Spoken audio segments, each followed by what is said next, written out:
Capital of Latin America, a city founded about 7 centuries ago by the Aztecs, but now home to more than 20 million people. They love their motorsports in Mexico, and we are at one of the shrines, the Autodromo Hermanos Rodriguez, today qualifying for the NASCAR Busch Series south of the border.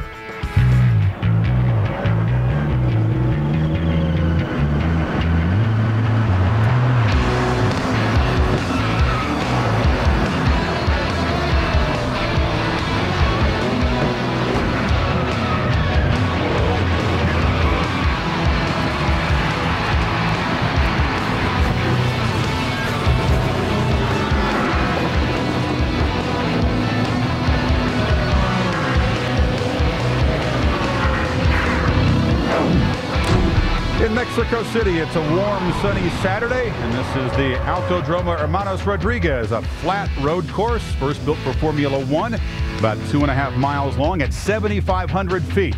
For these drivers, they say it's a blast, but it's a major challenge for the crews along pit road. And bienvenidos to our pit road studio. I'm Chris Fowler. This sits about midpoint in the longest straightaway in NASCAR. About 3/4 of a mile down here, some serious speeds are achieved, and that's just one of the wrinkles as NASCAR's grand experiment continues. Year 3 going south of the border, trying to muscle in on the big motorsports market here in Mexico. Many of the best have made the journey. You'll see coming up Carl Edwards, Greg Biffle, and Denny Hamlin in qualifying, plus some strong Latin American talent like Mexican legend Adrian Fernandez, the former kart star, and Colombian Juan Pablo Montoya, who has a huge fan base here in Mexico. He had the fastest practice time yesterday. This, of course, is a major event, all building to Sunday's race, an ESPN Full Circle event, as the Busch Series race in Mexico City takes place with expanded coverage across the networks. You'll find this on ESPN2, of course, but there's more. You can get inside on ESPN Deportes, Spanish language simulcast on ESPN, streaming live on 360, and it all begins at 1:30 Eastern. To the booth for qualifying, Jerry Punt, Rusty Wallace, and Andy Petrie. Well, thanks, Chris. The qualifying format a little bit different than what you're accustomed to in NASCAR's Busch Series. We normally have single cars out. We will have groups of cars. In fact, 7 different groups determined by practice speed. Group 1 will be the slower cars, up to Group 7, the faster cars in the final practice. Each group is allowed 6 minutes on the track, and that equates to about 4 or 5 laps in the entire starting grid, determined by the fastest lap you turn within your group, now melted into one 43-car starting field. Glad to have you with us here in Mexico City. Well, driver, I've got to ask you, you've got 6 minutes, 4 or 5 laps on the track. How do you give me your best lap in qualifying? Well, Jerry, what I'm going to do, I'm going to get out there, I'm going to attack this racetrack, but I'm going to hit my marks just perfect. I can't screw up right there at all. I really got to be aggressive through the S's. The S's are one of the most important parts of this racetrack. After I get that done, I can't do anything stupid like miss a gear or wheel hop the car, something like that. Very, very focused, man. I got to be extremely focused in this qualifying run. Oh, Andy, as a crew chief, what do you tell your driver that he absolutely must do in this session? The driver absolutely has to stay on the racetrack. If you run off the racetrack, first off, you don't make a good lap. And if you happen to make a good lap early and run off the racetrack, you're going to tear your car up. And NASCAR's going to make you start in the back by having to fix it, being an impound race. And the other thing is starting position is so important at a road course. If you start just in the middle of the field on a road course, you could be over 10 seconds behind on the first lap. Well, the cars of Group 1 are being pushed into position. Mike Wallace and company headed down toward their cars. There is certainly a wealth of talent assembled here in the NASCAR Busch Series garage, and this field could certainly have an international flavor. With more on that, here's Dave Burns. Well, Jerry, 6 drivers call Mexico City their home, but it may be the Colombian Juan Pablo Montoya who has the real advantage here. He was fastest in yesterday's practice session. We heard Chris mention that, and he may have the advantage over all the guys who call this their hometown. Juan Pablo will go out late in today's session, hoping to set fast time and set the stage for a winning weekend in Mexico City. Alan Bestwick. Dave, several of the most accomplished road course racers in the world are here at the track in Mexico City, looking to be in the field and maybe in victory lane for the NASCAR Busch Series. Drivers like Scott Pruitt, Ron Fellows, and Boris Said. We'll see them later in the qualifying session. No one in the garage would be surprised if they win the pole today or the race tomorrow. Here's Mike Massaro. Well, Alan, there's 18 drivers in this weekend's field who have never been here before. But while experience is always a factor, it doesn't appear that a lack of it leads to an insurmountable disadvantage. After all, the first 2 winners here in Mexico City, Martin Truex Jr. and Denny Hamlin, were both first-time visitors. Jamie Little. Well, Mike, one thing is for sure this weekend, there will be a new series points leader for the first time in over a year. Kevin Harvick, the 2006 champion, well, he's sitting out this weekend in hopes of scaling back on that schedule. So who's next in line? Carl Edwards. Edwards has played bridesmaid most of the last year, and here in Mexico City, he's finished 3rd and 8th, and he's hoping to up that a little bit, take home his first win and series points lead of the year. Doc? All right, thank you very much. Great information down in the pits as always. And here's the Dollar General Chevy Monte Carlo for Curtis Davis, the 25-year-old of Tonio. His name is Antonio. They call him Tonio here in Mexico City. Perez in the Telmex Dodge, and he has slid up off the racetrack as he was trying, as you said, Rusty, trying to really hustle this car through turns 7 and 8 or over on the course. It's so easy to overdrive your race car on road course. We see him go in there really hot, lock up the brakes, and the rear wheels kind of lock up and scoots off course. He doesn't have a lot of damage here, but sure did kill his lap. Well, Jared, or Andy, the thing I saw right here is that he's okay if he slides off the course because he's got more time. He can keep going. But it looks to me like he flat spotted his tires. Now, you obviously can't start the race like that with flat spotted tires. Looks like he might have to go to the back of the pack if he does change the tires. But, you know, he can go back out and run, something I don't suggest so.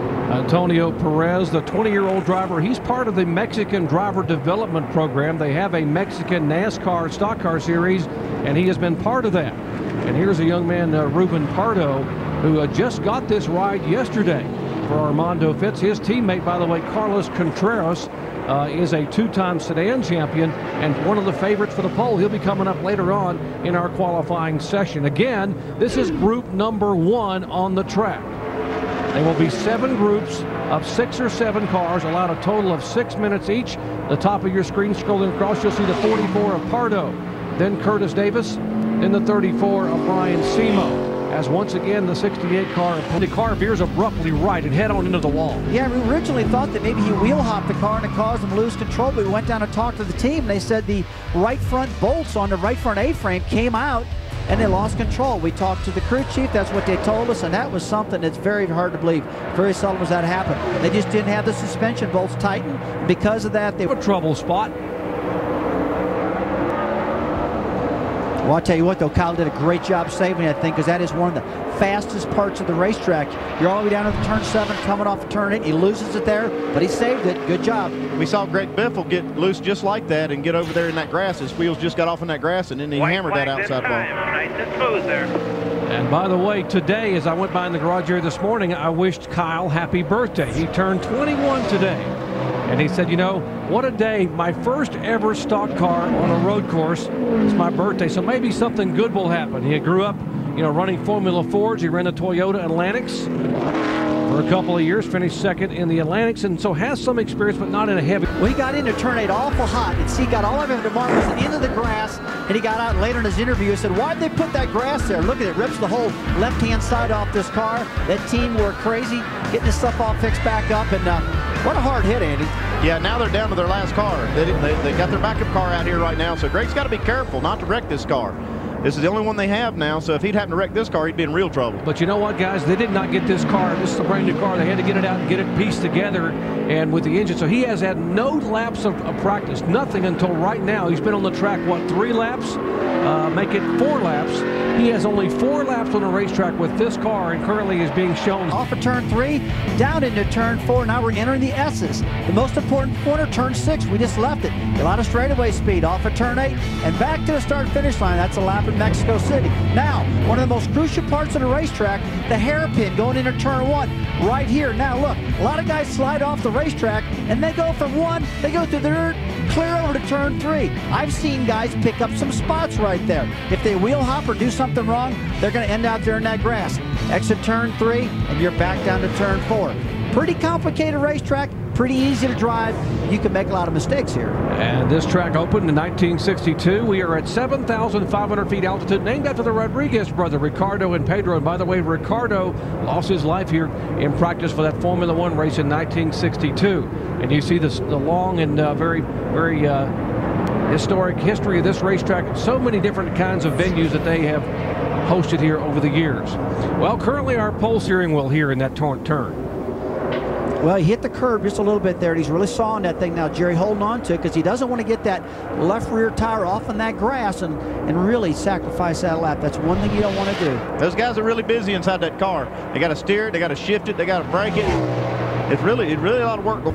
They walk in here and grab the man who just won the pole, taking congratulations from his crew. Scott Pruitt, congratulations. Fast lap. What did it feel like from your perspective? Hi to my family at home. First thing is it was real good, and then it was loose. It started out, when we finished up the day yesterday, the car was torch free, so we made a bunch of changes to try and tighten it up. And that's the same thing we saw in our GT car. This morning, the Grand Am car. It seems like the track is looser, so we even need to go more for the race, do a little bit more tire change. But the Wrigley's Juicy Fruit Dodge ran great. I'm excited to be about that, starting from the pole, and we'll see if we have a good race tomorrow. You have had a couple of attempts to win one of these NASCAR Busch Series and Nextel Cup Series road races. On the Busch Series side, now you're with one of the teams that's been one of the front runners for the last year or so. How does that change your confidence level going into tomorrow? Well, it's great working with Ganassi. I mean, his focus and my focus is the same. We just want to win races, and we've had a lot of success together with the Grand Am side. Had a lot of success even on the Cup side. So hopefully, keep our fingers crossed. We can make some smart calls. And, a lot about going road racing here. You got to have a good car, but you also got to make smart calls in a race. So we're looking forward to it. We're gonna got a race here today, and hopefully we can win that and come back and win tomorrow. Would be just like a dream come true. We'll see if that dream does come true. Scott Pruitt, pole winner today. With more in just a moment.